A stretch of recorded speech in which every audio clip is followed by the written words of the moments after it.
आज के सेशन का पहला क्वेश्चन हम लोग सॉल्व करते हैं। तो बच्चों आज का सेशन भी परमाणु नाभिक वाले चैप्टर से ऐसे इंपॉर्टेंट क्वेश्चंस होने वाले हैं जो क्वेश्चन पिछले 5 साल के अंदर आपके बोर्ड पेपर के किसी न किसी सेट में जरूर पूछा हुआ है। तो बच्चों चलिए स्टार्ट करते हैं। आज का पहला क्वेश्चन क्या है, ठीक है। यदि बच्चों इसका पिछला वीडियो आप नहीं देखे होंगे तो एक बार उन वीडियोज को भी आप देख लीजिएगा ताकि आपका परमाणु नाभिक वाले चैप्टर से आने वाले हर एक टाइप के न्यूमेरिकल क्वेश्चन क्लियर हो जाए, ठीक है। तो चलिए स्टार्ट करते हैं। क्या कह रहा है क्वेश्चन, हाइड्रोजन परमाणु के निम्नतम अवस्था में इलेक्ट्रॉन की ऊर्जा। मान लो ये आपका बच्चों हाइड्रोजन परमाणु का निम्नतम अवस्था है। इसमें जो ऊर्जा है निम्नतम अवस्था को हम n बराबर 1 बोलते हैं, ठीक है। मतलब इसमें जो E1 का मान दे रखा है -13.6 इलेक्ट्रॉन वोल्ट। एक एक स्टेप आप समझिएगा, ठीक है। हम समय ज्यादा बर्बाद नहीं करना चाह रहे हैं, आपका जितना जल्दी हो सके आप समझने का प्रयास कीजिएगा, क्लियर है। अब आप ध्यान दो क्या कह रहे हैं, इलेक्ट्रॉन मतलब निम्नतम अवस्था में इलेक्ट्रॉन की ऊर्जा -13.6 इलेक्ट्रॉन वोल्ट है। फिर कह रहा है कि एक 12.75 इलेक्ट्रॉन वोल्ट ऊर्जा का फोटॉन हाइड्रोजन परमाणु के एक इलेक्ट्रॉन द्वारा अवशोषित कर लिया जाता है, ठीक है। मतलब जो E बराबर आपका दे रखा है कि 12.75 इलेक्ट्रॉन वोल्ट का जो फोटॉन है ये हाइड्रोजन परमाणु के एक इलेक्ट्रॉन द्वारा अवशोषित कर लिया जाता है। तो जब एक इलेक्ट्रॉन किसी ऊर्जा को अवशोषित करता है तो वो क्या होता है, उत्तेजित अवस्था में आ जाता है और उत्तेजित अवस्था से वो उत्तेजित होकर के वो किसी न किसी ऊर्जा स्तर में चला जाता है। अब ये नहीं पता है कि किस ऊर्जा स्तर में जा रहा है। क्या कह रहा है प्रश्न, अवशोषित कर लिया जाता है और हाइड्रोजन परमाणु की किस ऊर्जा स्तर तक उत्तेजित होगा पूछ रहा है। जाहिर सी बात है जब हाइड्रोजन परमाणु के एक इलेक्ट्रॉन को बाहर से कोई ऊर्जा मिलती है तो वो परमाणु क्या होगा, उत्तेजित अवस्था में आएगा और उत्तेजित होकर के अपनी कक्षा को छोड़ करके दूसरे ऊर्जा स्तर में चला जाएगा। किस ऊर्जा स्तर में जाएगा यही हमको निकालना है। तो हम मान लेंगे बच्चों कि n ऊर्जा स्तर में जाएगा। हम मान लेंगे किस में जाएगा, n ऊर्जा स्तर में चला जाएगा, ठीक। तो दोनों ऊर्जा स्तरों के बीच का जो अंतर है, ऊर्जाओं का जो अंतर है वो क्या है, 12.75 इलेक्ट्रॉन वोल्ट। क्योंकि जब 12.75 इलेक्ट्रॉन वोल्ट हाइड्रोजन परमाणु के एक इलेक्ट्रॉन को इतनी ऊर्जा मिलती है तभी वह इस ऊर्जा स्तर को छोड़ करके इस ऊर्जा स्तर में जाता है। तो किस ऊर्जा स्तर में जाता है इलेक्ट्रॉन, 12.75 इलेक्ट्रॉन वोल्ट का ऊर्जा लेकर के, वही हमें क्या करना है, फाइंड करना है, क्लियर। तो हम लिखेंगे सॉल्व में, बहुत ही आसान क्वेश्चन है, अभी आप फटाक से लगा लो। क्योंकि आपको हम एक चीज़ और बता दें, इन दोनों ऊर्जा स्तरों के बीच का जो अंतर होता है बच्चों वो होता है En माइनस E1 बराबर होता है E। ये क्या है, प्लांक के क्वांटम सिद्धांत है, क्लियर। ध्यान दो। तो हम मान लेंगे कि माना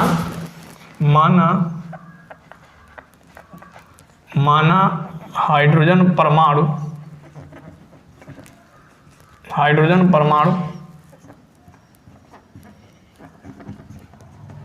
n ऊर्जा स्तर तक उत्तेजित होता है। n मतलब कोई भी वैल्यू हम निकालेंगे n का मान, n ऊर्जा स्तर तक उत्तेजित होगा, ठीक है। तो बच्चों हम क्या मान लिए कि हाइड्रोजन परमाणु हमारा n ऊर्जा स्तर में क्या होगा, उत्तेजित होगा। तो जिस भी ऊर्जा स्तर में उत्तेजित होता है उस कक्षा की ऊर्जा का सूत्र क्या होता है, तो उसमें nवीं कक्षा की जो ऊर्जा का सूत्र होता है बच्चों, En बराबर होता है -13.6 इलेक्ट्रॉन वोल्ट बटे n²। हमें निकालना है n का मान।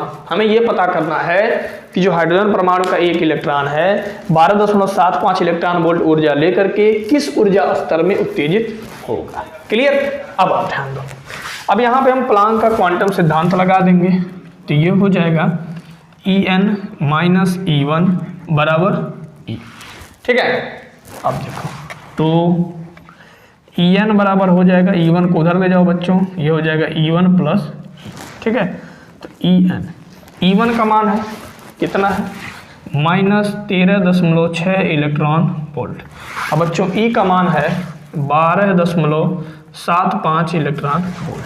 अब आप क्या करोगे, ये माइनस में है प्लस में है, तो 13.6 में से 12.75 को आप माइनस कर लो। 13.6 में से 12.75 को माइनस करेंगे, 10 में से 5 गया 5, तो 15 में से 7 गया बच्चों, क्या हो जाएगा 8, और 2 में से 2 गया 0 0। मीन्स ये आपका आ जाएगा माइनस 0.85 इलेक्ट्रॉन वोल्ट। ठीक है, अब आपको पता है कि 9वीं कक्षा में जो इलेक्ट्रॉन की ऊर्जा का सूत्र होता है वो आपका क्या होता है, माइनस 13.6 इलेक्ट्रॉन वोल्ट बटे n स्क्वायर। अब हम क्या करेंगे, En की जगह लिख देंगे माइनस 13.6 इलेक्ट्रॉन वोल्ट बटे n का स्क्वायर बराबर minus 0.85 electron volt. Clear. n square की वैल्यू निकालना है तो n स्क्वायर को इधर ट्रांसफर कर दो और 0.85 को नीचे ला दो। देखो हमें n स्क्वायर को इधर ट्रांसफर करना है, 0.85 को इधर लाना है। तो बच्चों n स्क्वायर बराबर हो जाएगा माइनस 13.6 इलेक्ट्रॉन वोल्ट बटे माइनस 0.85 इलेक्ट्रॉन वोल्ट। ठीक, ये हो गया n का स्क्वायर। माइनस से माइनस बच्चों क्या हो गया, कैंसिल हो गया। इलेक्ट्रॉन वोल्ट से इलेक्ट्रॉन वोल्ट कैंसिल हो गया। यहाँ पे बच गया 13.6 बटे 0.85। यहाँ पे बच्चों क्या प्राप्त हो गया, n स्क्वायर बराबर 13.6 बटे 0.85। अब आप क्या करोगे, भाग दोगे। ठीक है, तो भाग देने के लिए सबसे पहले क्या करो, दशमलव को हटा दो। तो बच्चों यहाँ दशमलव हटाने के लिए 100 से गुणा करोगे, तो यहाँ भी आपको 100 से गुणा करना पड़ेगा। ठीक है, 13.6 में यदि आप 100 से गुणा करते हैं तो ये आपका हो जाएगा 1360 और नीचे बच्चों हो जाएगा 85। अब आप क्या करो, 85 से 1360 में भाग दो। जब बच्चों आप भाग दोगे तो आपका निकल के आएगा 16 और n बराबर हो जाएगा √16, मतलब n बराबर क्या हो जाएगा 4। मतलब आंसर क्या हो गया कि जो हमारा हाइड्रोजन परमाणु का एक इलेक्ट्रॉन है 12.75 इलेक्ट्रॉन वोल्ट की ऊर्जा लेकर के चौथे ऊर्जा स्तर तक उत्तेजित हो जाएगा। किस ऊर्जा स्तर तक उत्तेजित होगा, चौथे ऊर्जा स्तर तक उत्तेजित हो जाएगा। बात क्लियर। अब आप देखो आगे क्या कह रहा है। आगे प्रश्न कह रहा है कि लाइमन श्रेणी की दूसरी एवं बामर श्रेणी की दूसरी रेखा की तरंगदैर्ध्य ज्ञात कीजिए। हम आपको आइडिया बता दे रहे हैं। लाइमन श्रेणी की जो दूसरी रेखा की तरंगदैर्ध्य होगी, लिखेंगे हम लाइमन श्रेणी के लिए। ठीक है, लाइमन श्रेणी के लिए, तो लाइमन श्रेणी के लिए बच्चों फार्मूला होगा 1/λ बराबर r 1/1 का स्क्वायर माइनस 1/n2 का स्क्वायर। हम क्या बताए थे, ठीक है, पिछले वीडियो में हम आपको लाइमन श्रेणी, बामर श्रेणी सबके बारे में आपको बता रखे हैं। श्रेणी 5 होती है ना, लाइमन, बामर, पाश्चन, ब्रैकेट, फुंड। तो लाइमन पहले नंबर पे है, तो जो जिस नंबर पे है वही उसका क्या है, निम्नतम ऊर्जा स्तर है।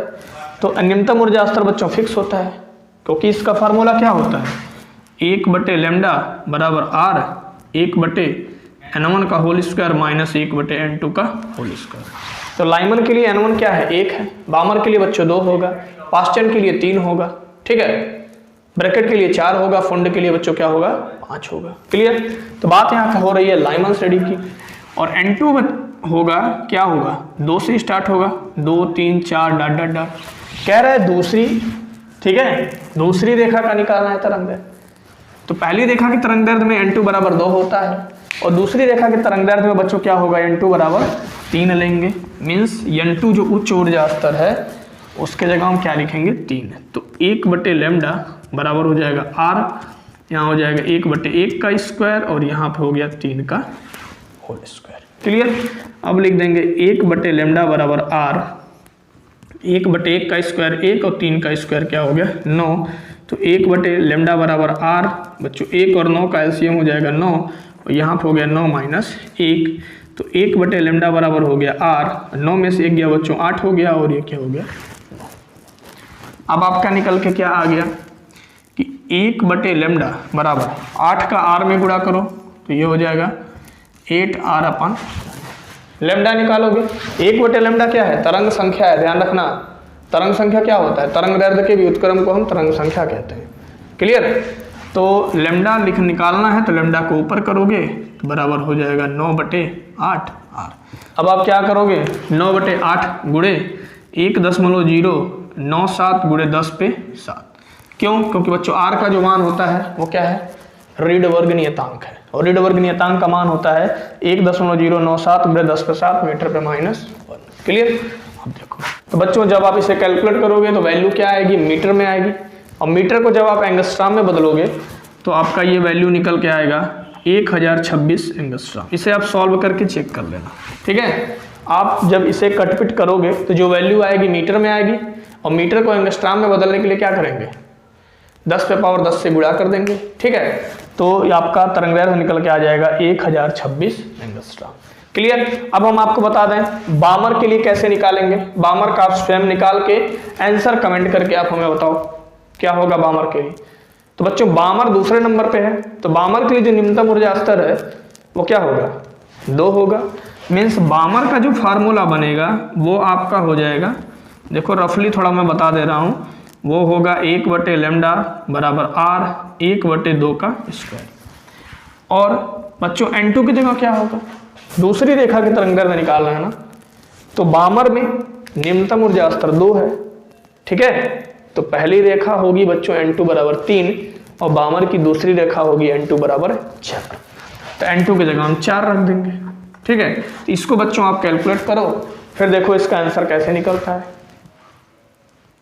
इसका आंसर जो निकलेगा वो मीटर में निकलेगा, और मीटर से फिर इसको आप एंगस्ट्रॉम में बदलना, ठीक है। मैं आंसर बता दे रहा हूं, और यदि आप इसे सॉल्व करते हैं आंसर आ जाता है तो आप हमें कमेंट करके जरूर बताइए कि आपका आंसर निकल गया है, ठीक है। तो बच्चों इसका जो आंसर आएगा वो आएगा 4864 एंगस्ट्रॉम, ठीक है। क्या आएगा, 4864 एंगस्ट्रॉम। इस वैल्यू को आप सॉल्व करेंगे तो लैम्डा निकलेगा मीटर में, फिर मीटर को आप एंगस्ट्रॉम में बदल देना तो तरंगदैर्घ्य निकल जाएगा। क्लियर है।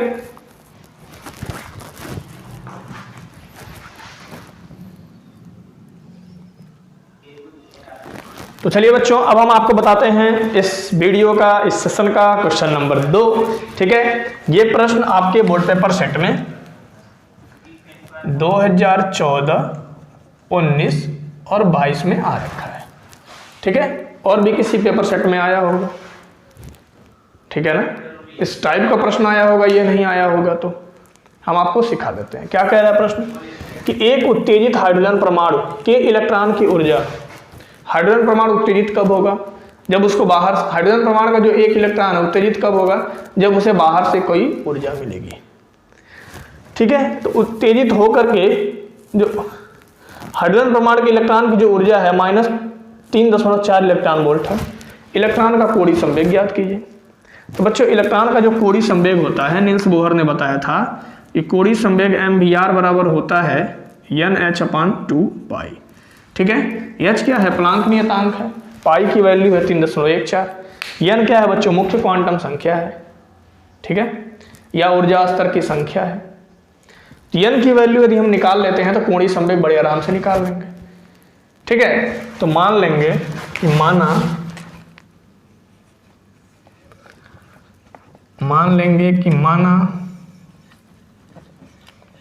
माना हाइड्रोजन परमाणु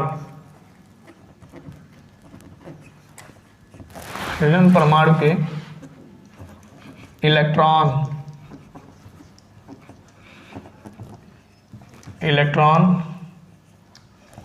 की, ठीक है, nवीं कक्षा की ऊर्जा,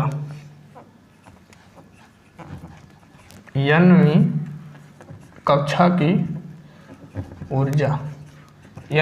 की ऊर्जा आपका दे रखा है 3.4 इलेक्ट्रॉन वोल्ट। तो हाइड्रोजन परमाणु के इलेक्ट्रॉन की nवीं कक्षा की ऊर्जा का जो सूत्र है बच्चों वो क्या होता है, En बराबर, इधर है 3.4 इलेक्ट्रॉन वोल्ट। तो nवीं कक्षा की ऊर्जा का जो सूत्र है En बराबर होता है -13.6 इलेक्ट्रॉन वोल्ट बटे n का स्क्वायर, -3.4 इलेक्ट्रॉन वोल्ट। तो n का आप मान निकाल दो, n का मान निकाल के इसमें पुट कर दो, कोणीय संवेग निकल जाएगा। कैसे निकलेगा, देखो n स्क्वायर को आप उधर ट्रांसफर करो, ये हो जाएगा -13.6 इलेक्ट्रॉन वोल्ट बटे -3.4 इलेक्ट्रॉन वोल्ट बराबर n का स्क्वायर।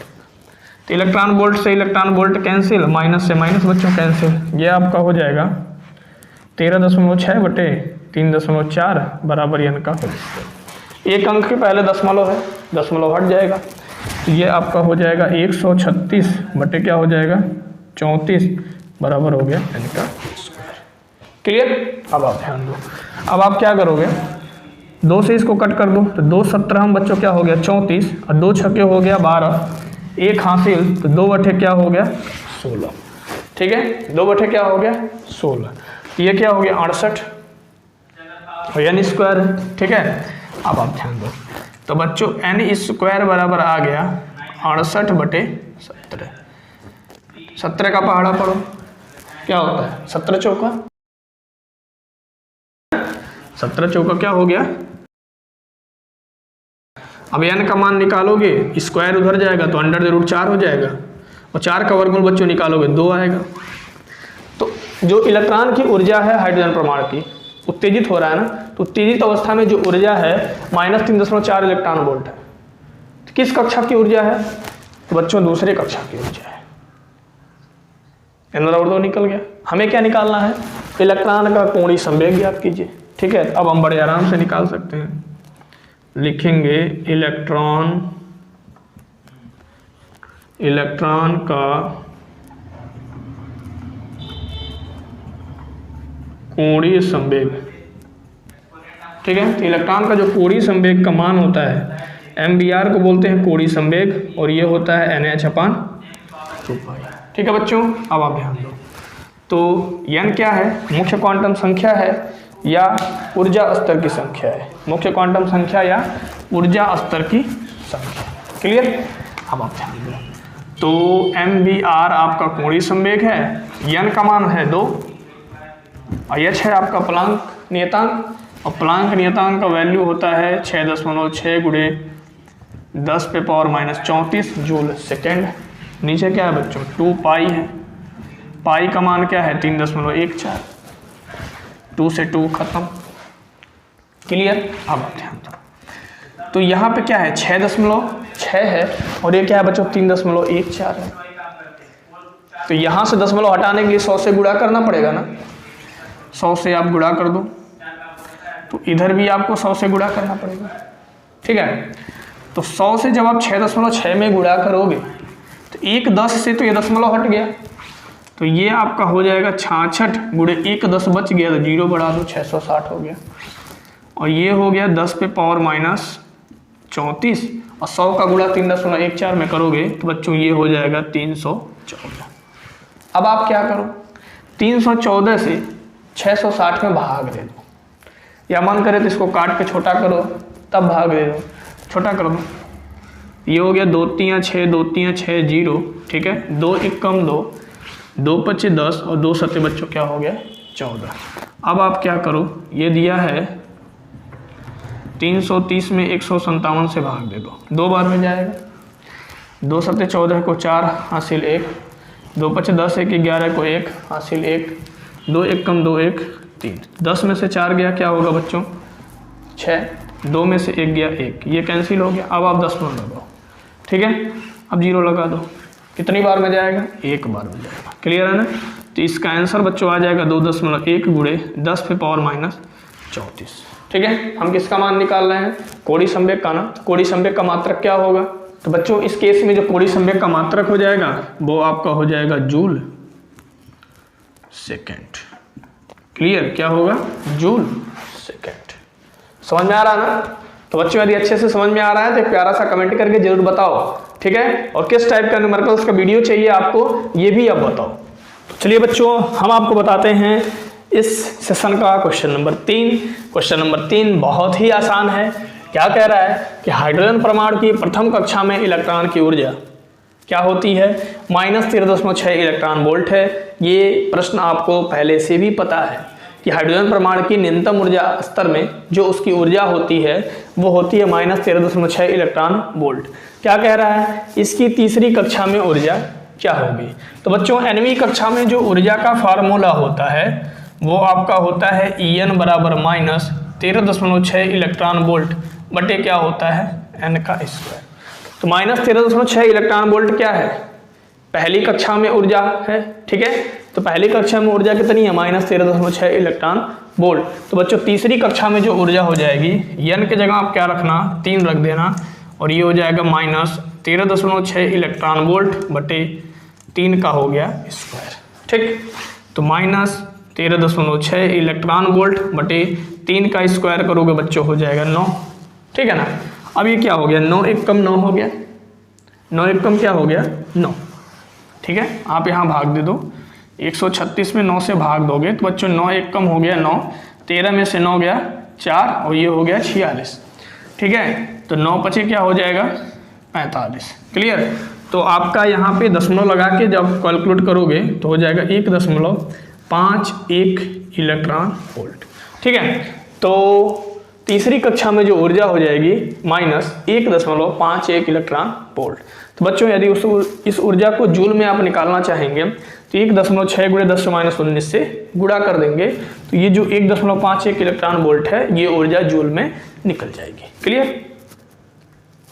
तो चलिए बच्चों अब हम आपको बताते हैं इस सेशन का क्वेश्चन नंबर 4। और क्वेश्चन नंबर 4 क्या है, 1 नंबर या 2 नंबर में पूछा हुआ प्रश्न है, ठीक है। ये आपके बोर्ड पेपर में कब आया था 2019 में पूछा हुआ है, ठीक है। देखो कैसे क्या है, तो क्या है बच्चों, हीलियम के प्रथम उत्तेजित अवस्था की ऊर्जा की गणना कीजिए। अब हम आपको बता दें मूल ऊर्जा स्तर क्या होता है, n=1 जो होता है वो मूल ऊर्जा स्तर होता है, और प्रथम उत्तेजित अवस्था जो होता है वो n=2 होता है। दूसरी उत्तेजित अवस्था जो होता है वो n क्या होता है 3 होता है। तो कह रहा है कि प्रथम उत्तेजित अवस्था की ऊर्जा की गणना कीजिए। अब आप ध्यान दें, तो बच्चों परमाणु क्रमांक Z आपका दे रखा है 2 और प्रथम उत्तेजित अवस्था, ध्यान देना कैसे सॉल्व होगा, फटाक से अभी सॉल्व हो जाएगा। प्रथम उत्तेजित अवस्था जो होता है उसमें आपका ऊर्जा स्तर जो होगा वो n क्या होगा 2 होगा, और दूसरी उत्तेजित अवस्था में ऊर्जा स्तर होता है n = 3, तो n क्या हो गया 2। तो बच्चों किसी भी परमाणु के लिए 9वीं कक्षा में जो ऊर्जा होती है उसका फार्मूला क्या होता है, तो किसी भी परमाणु की किसी भी परमाणु के लिए 9वीं कक्षा में ऊर्जा का जो फार्मूला होता है बच्चों वो आपका होता है En -13.6 electron volt n² into Z का होल स्क्वायर। तो बच्चों जब हाइड्रोजन परमाणु के लिए निकालते हैं तो हाइड्रोजन परमाणु का जो परमाणु क्रमांक होता है वो 1 होता है, तो Z की जगह जब आप 1 रखते हैं तो हाइड्रोजन परमाणु के 9वीं कक्षा में जो ऊर्जा निकल के आती है -13.6 इलेक्ट्रॉन वोल्ट बटे n², ठीक है। यहाँ पे आपका जो है हीलियम का परमाणु है, क्लियर है ना। अब आप ध्यान दो प्रथम उत्तेजन अवस्था में निकालना है, तो प्रथम उत्तेजन अवस्था में n क्या होता है 2 होता है। तो प्रथम उत्तेजन अवस्था में जो ऊर्जा होगी वो हो जाएगा E2 -13.6 बटे n² मतलब 2 का स्क्वायर, ठीक है, गुणे Z परमाणु क्रमांक है ना, परमाणु क्रमांक कितना है 2, तो ये हो जाएगा 2 का स्क्वायर इलेक्ट्रॉन वोल्ट। तो बच्चों 2 के स्क्वायर से 2 के स्क्वायर कैंसिल हो जाएगा और प्रथम उत्तेजन अवस्था में जो ऊर्जा निकल के आ जाएगी वो आपकी आ जाएगी -13.6 इलेक्ट्रॉन वोल्ट। कोई दिक्कत नहीं ना, तो एक प्यारा सा कमेंट करके बता दो फटाक से कि आपको क्या समझ में आ रहा है।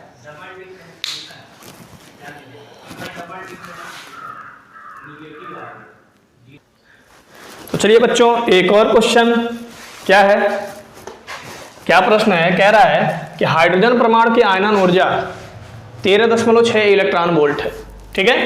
एक प्रोटॉन किसी हाइड्रोजन परमाणु पर जो प्रारंभ में निम्नतम ऊर्जा स्तर में है, मीन्स क्या होगा निम्नतम ऊर्जा स्तर मतलब क्या है 1 में है। मान लीजिए ये आपका ऊर्जा स्तर है, निम्नतम ऊर्जा स्तर आपका n = 1 में है। फिर कह रहा है कि उसे n = 3 ऊर्जा स्तर तक उत्तेजित किया जाता है। ये मान लीजिए आपका दूसरा ऊर्जा स्तर है n = 2, और बच्चों ये आपका क्या है तीसरा ऊर्जा स्तर है n = 3। n = 1 से उत्तेजित कर दिया गया कहाँ पे तीसरे ऊर्जा स्तर तक। तो कह रहा है कि इस संक्रमण को ऊर्जा स्तर आरेख में दर्शाइए। हो गया, जो परमाणु है वो पहले ऊर्जा स्तर से तीसरे ऊर्जा स्तर में जा रहा है, हो गया ये। फिर तीसरे नंबर पे बच्चों क्या कह रहा है कि उपरोक्त संक्रमण में कितनी उत्सर्जन रेखाएं संभव हैं। तो उत्सर्जन संक्रमण क्या होता है बच्चों, जब परमाणु उच्च ऊर्जा स्तर से अपने किसी भी निम्न ऊर्जा स्तर में आता है तो उसे हम क्या कहते हैं या ऐसी घटना को क्या कहते हैं, उत्सर्जन संक्रमण। क्लियर। तो उत्सर्जन संक्रमण इसमें कितना संभव है, मान लीजिए हो सकता है कि ये तीसरी अवस्था से पहली अवस्था में आ जाए। अब बच्चों हो सकता है कि तीसरी अवस्था से दूसरी अवस्था में आ जाए, ठीक है, और ये भी हो सकता है कि ये दूसरी अवस्था से पहली अवस्था में आ जाए। तो कितनी उत्सर्जन संक्रमण रेखाएं संभव हैं, तो बच्चों आप लिख देना कि इसमें 3 उत्सर्जन रेखाओं की संभावना है। ये 3 उत्सर्जन रेखाओं की संभावना है। और पहला जो प्रश्न इसमें कह रहा है कि इस संक्रमण को ऊर्जा स्तर आरेख में दर्शाइए, किसे, जब परमाणु n बराबर 1 से तीसरे ऊर्जा स्तर में जाता है। n बराबर 1 से जब तीसरे ऊर्जा स्तर में जाता है तो ये उसका आरेख हो गया 1 से तीसरा, और ये बच्चों हो गया उत्सर्जन संक्रमण। मतलब इस क्वेश्चन में 3 उत्सर्जन संक्रमण संभव है। तो ये इसमें पहला का आंसर कंप्लीट और बच्चों तीसरे का आंसर कंप्लीट। अब बात आती है दूसरे में, क्या कह रहा है, फोटान की तरंग दैर्ध्य की गणना कीजिए।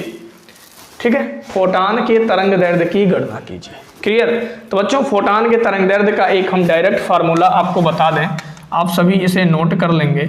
लैम्डा बराबर होता है 1 2 3 7 5 बटे डेल्टा ई। डेल्टा ई क्या होता है, इलेक्ट्रॉन वोल्ट में, तो तरंग दैर्ध्य का मान बच्चों इसमें क्या हो जाएगा, एंगस्ट्रॉम में। इस फार्मूले को आप याद कर लेंगे फोटान की डायरेक्ट तरंग दैर्ध्य निकालने के लिए। लैम्डा बराबर होता है 1 2 3 7 5 बटे डेल्टा ई इलेक्ट्रॉन वोल्ट में एंगस्ट्रॉम। क्लियर। तो डेल्टा ई हम निकालेंगे, मीन्स 2 ऊर्जा स्तरों के बीच में जो ऊर्जा अंतर है। तो परमाणु क्या हो रहा है, निम्न ऊर्जा स्तर से उत्तेजित होकर के कहाँ पहुंच रहा है, तीसरे उच्च ऊर्जा स्तर में। क्लियर। अब आप ध्यान दो, तो डेल्टा ई का जो मान होगा बच्चों, डेल्टा ई बराबर हो जाएगा E3 माइनस E1। क्लियर।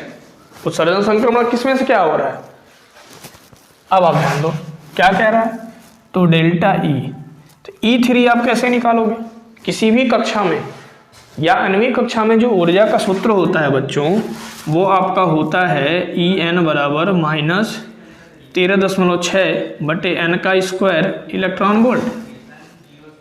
तो पहली कक्षा में निकालने के लिए n बराबर 1 रखते हैं और दूसरी कक्षा में निकालने के लिए बच्चों n बराबर क्या रखते हैं, 2 रखते हैं। तो यहाँ पर E3 है, तो बच्चों फार्मूला हो जाएगा माइनस 13.6 इलेक्ट्रॉन वोल्ट बटे 3 का स्क्वायर माइनस, फिर E1 की जगह आप लिख देंगे माइनस 13.6 इलेक्ट्रॉन वोल्ट बटे 1 का स्क्वायर। ठीक। अब आप ध्यान दो, तो डेल्टा ई बराबर हो जाएगा माइनस 13.6 इलेक्ट्रॉन वोल्ट बटे 3 का स्क्वायर आप करोगे तो क्या हो जाएगा 9, और माइनस माइनस बच्चों क्या हो गया, प्लस हो गया, और यहाँ आपका हो जाएगा 13.6 इलेक्ट्रॉन वोल्ट। क्लियर। अब आप ध्यान दो, तो डेल्टा ई बराबर हो जाएगा माइनस 9 1 कम 9 हो गया, 4 हासिल 46 हो जाएगा, तो 9 बचे बच्चों क्या हो गया 45, मीन्स 1.51 इलेक्ट्रॉन वोल्ट आएगा, और ये आपका हो जाएगा 13.6 इलेक्ट्रॉन वोल्ट। तो बच्चों अब हम क्या करेंगे, 13.6 इलेक्ट्रॉन वोल्ट में से 1.51 इलेक्ट्रॉन वोल्ट को माइनस कर देंगे। माइनस करेंगे तो क्या आएगा, आप देख लो 13.6 और ये हो जाएगा बच्चों 1.51। ठीक है, यहाँ कुछ नहीं है तो 0 है। ठीक है, 10 में से 1 गया बच्चों क्या हो गया 9, 5 में से 5 गया 0, 3 में से 1 गया 2, तो ये आपका आ जाएगा 12.09 इलेक्ट्रॉन वोल्ट। तो डेल्टा ई की वैल्यू जो निकल के आ गई 12.09 इलेक्ट्रॉन वोल्ट। क्लियर। कह रहा है हमसे फोटान की तरंग दैर्ध्य की गणना कीजिए। तो बच्चों फोटान की तरंग दैर्ध्य का अभी हम आपको डायरेक्ट फार्मूला बताए, क्या है, फोटान की तरंग दैर्ध्य, फोटान की तरंग दैर्ध्य, ध्यान देना आप, फोटान की तरंग दैर्ध्य लैम्डा बराबर हो जाएगा 1 2 3 7 5 बटे डेल्टा ई इलेक्ट्रॉन वोल्ट में, ये हो गया एंगस्ट्रॉम। क्लियर।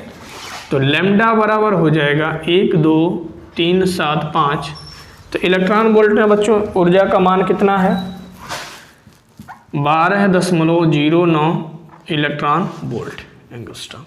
अब आप इसे कैलकुलेट करिए, ये मैं आपके लिए छोड़ रहा हूँ। ठीक है, तो बच्चों जब आप इसे कैलकुलेट करेंगे तो आंसर क्या निकल के आएगा, मैं आंसर आपको बता देता हूँ। तो आंसर आपका निकल के आ जाएगा 10-30 एंगस्ट्रॉम। क्लियर?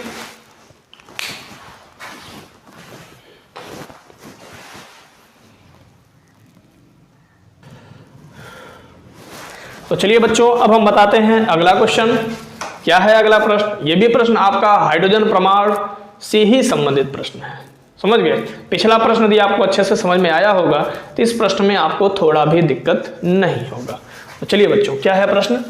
एक हाइड्रोजन परमाणु में कक्षा n बराबर 4 से कक्षा n बराबर 2 में एक संक्रमण होता है। ठीक है? उत्सर्जित फोटॉन की तरंगदैर्ध्य ज्ञात कीजिए। तो अभी हम आपको बताए थे बच्चों, किसी भी कक्षा में, ठीक है, जो ऊर्जा का फार्मूला होता है, मतलब हाइड्रोजन परमाणु के nवीं कक्षा में जो ऊर्जा का फार्मूला है वो आपका होता है En बराबर -13.6 बटे n स्क्वायर इलेक्ट्रॉन वोल्ट। क्या होता है?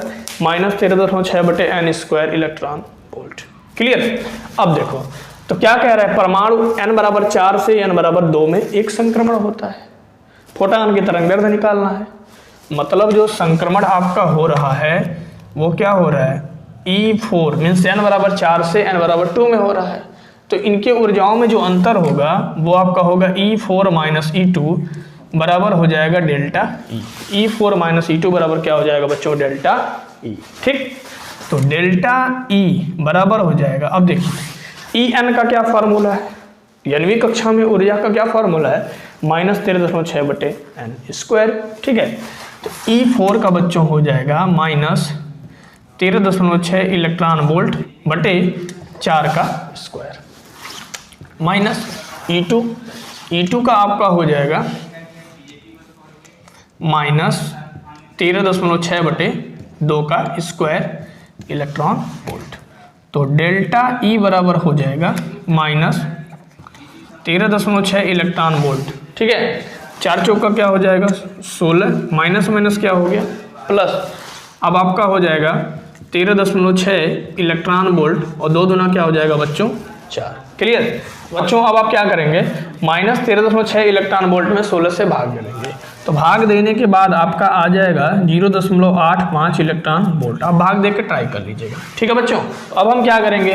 13.6 इलेक्ट्रॉन वोल्ट में 4 से भाग देंगे। तो बच्चों जब आप इसमें 4 से भाग दोगे तो ये आपका आ जाएगा 3.4। कैसे? 4 तियाँ 12, 1 हासिल, 4 चौका 16 इलेक्ट्रॉन वोल्ट। अब हम क्या करेंगे बच्चों? 3.4 इलेक्ट्रॉन वोल्ट में से 0.85 इलेक्ट्रॉन वोल्ट को माइनस करेंगे। माइनस करने आपको आता ही होगा। ठीक है? तो बच्चों जब आप माइनस करोगे तो ये आपका निकल के आएगा 2.55 इलेक्ट्रॉन वोल्ट। हमसे प्रश्न क्या पूछ रहा है? हमसे कह रहा है कि फोटॉन की तरंगदैर्ध्य निकालिए। पिछले प्रश्न में अभी हम आपको बताए थे कि फोटॉन की तरंगदैर्ध्य का जो डायरेक्ट फार्मूला होता है, लैम्डा बराबर होता है 12375 बटे डेल्टा E का मान यदि इलेक्ट्रॉन वोल्ट में है तो लैम्डा बराबर होता है 1.7371 लैम्डा बराबर होता है 12375 बटे डेल्टा E इलेक्ट्रॉन वोल्ट में एंगस्ट्रॉम। क्लियर? इसे भी आप कैलकुलेट करना। तो ये हो जाएगा 12375। अब बच्चों डेल्टा E का मान है आपका 2.55 इलेक्ट्रॉन वोल्ट। तो बच्चों जब आप इसे कैलकुलेट करोगे तो आंसर आपका निकल के आ जाएगा 4853 एंगस्ट्रॉम। ठीक है? 1 या 2 क्वेश्चन आप कैलकुलेट करके जरूर देख लेना, नहीं तो आप बोर्ड पेपर सेट में फंस सकते हो इसके कैलकुलेशन में। ठीक है ना?